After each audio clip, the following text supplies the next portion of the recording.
UP में विधानसभा चुनाव 2027 को लेकर के सभी राजनीतिक पार्टियां एड़ी चोटी का जोर लगा रही हैं। इन सबके बीच में बहुजन समाज पार्टी ने अपने प्रत्याशियों की घोषणा करके इस रेस में अपनी पकड़ मजबूत कर ली है। बहुजन समाज पार्टी ने 4 प्रत्याशियों की घोषणा की है। इन प्रत्याशियों में 2 ब्राह्मण और 2 मुस्लिम चेहरे शामिल हैं। विधानसभा चुनाव 2027 को लेकर के बहुजन समाज पार्टी ने ये दांव लगाया है और इस बात का संकेत भी दिया है कि मुस्लिम और ब्राह्मण 2027 में उसके कोर वोटर रहेंगे। जी हां, नमस्ते, मेरा नाम है अंजनी तिवारी और आप देख रहे हैं गांव देहात।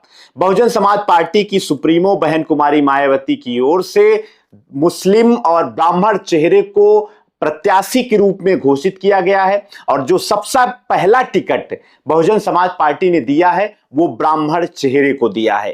पहले टिकट की घोषणा ब्राह्मण के साथ हुई है और इस ब्राह्मण टिकट के साथ बहुजन समाज पार्टी 2027 के चुनाव में एक बार फिर से विधानसभा में बहुमत जुटाने का पूरा प्रयास करेंगी। जी हां, आज के अपने इस वीडियो में हम बात करेंगे बहुजन समाज पार्टी की चुनावी रणनीति के बारे में। साथ ही साथ आपको बताएंगे कि वो 4 चेहरे कौन हैं जो बहुजन समाज पार्टी की ओर से प्रत्याशी प्रभारी बनाए गए हैं।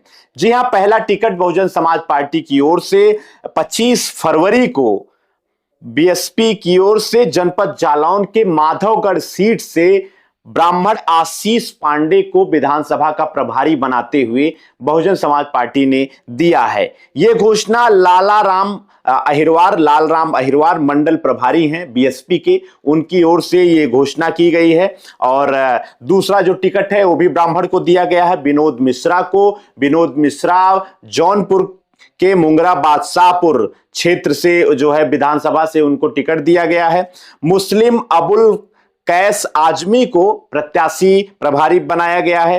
फिरोज अफ्ताब को सहारनपुर देहात से प्रभारी बनाया गया है। तो ये 4 नामों की घोषणा बहुजन समाज पार्टी की ओर से की गई है, जिसमें से 2 ब्राह्मण और 2 मुस्लिम चेहरे जो है इसमें शामिल हैं। सबसे पहले आपको बता दें कि जो पहला टिकट दिया गया आशीष पांडे के बारे में।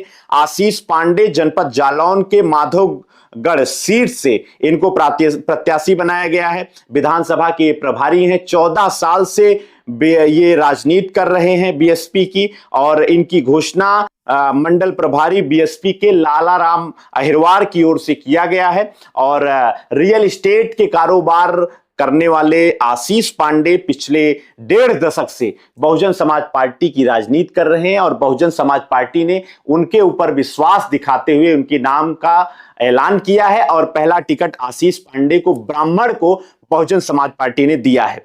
दूसरा जो टिकट है विनोद मिश्रा के बारे में आपको बता दें तो ये पिछले 14 सालों से राजनीति की दुनिया में सक्रिय हैं। बीजेपी से इन्होंने अपनी राजनीति की शुरुआत की थी। 2022 के विधानसभा चुनाव के दौरान ये सपा में भी थे और अभी पिछले कुछ महीने पहले ही ये जो है ब्राह्मण चेहरे के रूप में बहुजन समाज पार्टी में शामिल हुए। मुंगरा बादशाहपुर के बारे में आपको बताएं तो यहां पर जो है ब्राह्मण बाहुल्य पूरा क्षेत्र है विधानसभा का। 80,000 से ज्यादा यहां पे ब्राह्मण हैं। 70,000 के करीब यहां पे बहुजन समाज पार्टी के कोर वोटर यानी कि दलित शामिल हैं और 30,000 मुस्लिम यहां की आबादी है। और 2022 में समाजवादी पार्टी की ओर से पंकज ने 92,000 वोट पाते हुए यहां पर चुनावी जीत दर्ज की थी। तो ये जो है विनोद मिश्रा के क्षेत्र मुंगरा बादशाहपुर का पूरा राजनीतिक जो है राजनीतिक क्षेत्र का पूरी जानकारी है। और मुस्लिम कैंडिडेट के रूप में, प्रत्याशी के रूप में अबुल कैस आजमी को एक बार फिर से बहुजन समाज पार्टी की ओर से प्रत्याशी बनाया गया है। फूलपुर पवई से ये पहले चुनाव लड़ते थे, लेकिन अब की बार इनकी विधानसभा को बदलते हुए विधानसभा प्रभारी के रूप में इनको दीदारगंज आजमगढ़ की सीट से टिकट देने का काम बहुजन समाज पार्टी की ओर से किया गया है। 2012 में, 2017 में भी ये चुनाव लड़े थे, 22 में ये चुनाव नहीं लड़े थे। 17 में ये 46,000 वोट पाए थे, 12 में, 2017 में ये 61,000 वोट पाते हुए दूसरे नंबर पे थे। तो ये जो है अबुल कैस आजमी का जो है सियासी पूरा जो है जानकारी है। फिरोज अफ्ताब को बहुजन समाज पार्टी की ओर से दूसरे मुस्लिम कैंडिडेट के रूप में प्रत्याशी बनाया गया है।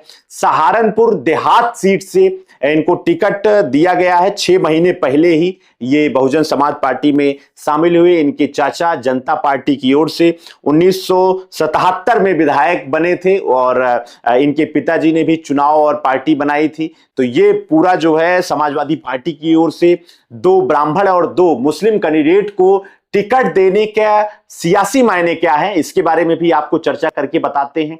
बहुजन समाज पार्टी 2027 के विधानसभा चुनाव में इस रणनीति को पूरी तरीके से भांप गई है कि बिना ब्राह्मणों के उसका जो है जीत नहीं दर्ज होने वाली है। बिना ब्राह्मणों के बहुजन समाज पार्टी की बहन कुमारी मायावती का कल्याण नहीं होने वाला है, क्योंकि ये आरोप लगाया गया कि भाजपा की सरकार में ब्राह्मणों के ऊपर हमले हुए हैं, चाहे वो सिनेमा के माध्यम से ब्राह्मणों का मजाक घूसखोर पंडित के माध्यम से उड़ाया गया हो या अन्य मामलों में फंसाने को लेकर के बहुजन समाज पार्टी ये आरोप लगाती आई है कि बीजेपी की सरकार ब्राह्मणों का सम्मान नहीं कर रही है। तो 2027 के विधानसभा चुनाव में बहुजन समाज पार्टी ब्राह्मण और मुस्लिम वोट पर पूरा ध्यान देने का प्रयास कर रही है।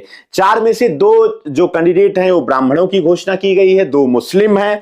मुस्लिम जहां सपा का जो है कोर वोटर माना जाता है, तो ब्राह्मण अभी तक भाजपा के साथ माना जाता है, ऐसा मायावती को लग रहा था। इस वजह से इस दोनों वर्गों को जातिगत तरीके से साधने के लिए मायावती ये पूरा जो है सियासी अपना खेल और सियासी खेल में इस तरीके के कैंडिडेट्स को चुनाव में उतार करके प्रत्याशी को टिकट दे करके साधने का पूरा प्रयास कर रही हैं। इसका संकेत जो है मायावती ने 15 जनवरी को अपने जन्मदिन पे भी दिया था और वहां से उन्होंने कहा था कि ब्राह्मणों की हितैषी पार्टी सिर्फ बसपा है। बसपा के कार्यकाल के दौरान ब्राह्मणों को सबसे ज्यादा टिकट दिए गए थे, ब्राह्मण चुनाव जीते थे और ब्राह्मणों का पूरा जो है उनकी सरकार में उनके पार्टी की ओर से सम्मान करने का काम किया जा रहा है।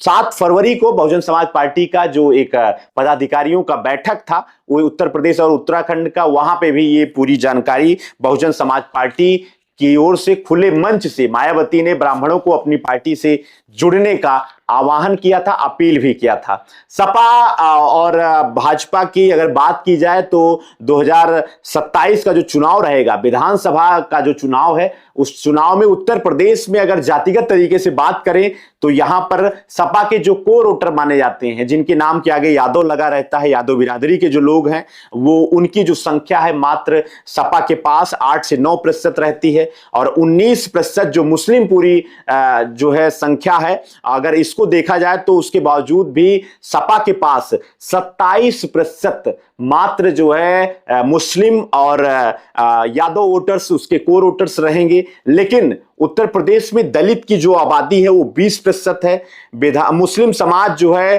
अगर दलित के साथ, यानी कि मुस्लिम और दलित एक साथ अगर बहुजन समाज पार्टी को वोट देते हैं तो इनकी संख्या करीब 39% पहुंच जाएगी और जो किसी भी विधानसभा में जीत के लिए एक बड़ा आंकड़ा माना जा रहा है। अगर इसमें बहुजन समाज पार्टी के साथ 9 से 11% ब्राह्मण अगर जुड़ जाएं तो ये संख्या 50% से भी ज्यादा हो जाएगी और ये आंकड़ा एक प्रचंड बहुमत के साथ बहुजन समाज पार्टी को 2007 की तरीके से धुआंधार वोट दिलाने में काफी ज्यादा मददगार साबित होगी। विधानसभा चुनाव में बहुजन समाज पार्टी की एक तरफा जीत होने से कोई रोक नहीं सकता है। इसलिए बहुजन समाज पार्टी की सुप्रीमो मायावती की ओर से ब्राह्मणों को सबसे पहले टिकट दिया गया। 4 टिकटों की घोषणा में 2 ब्राह्मण शामिल थे, उनके नाम का ऐलान पहले किया गया। मुस्लिम समाज को भी अपने साथ जोड़ने का मायावती पूरा प्रयास कर रही हैं, क्योंकि मुस्लिम समाज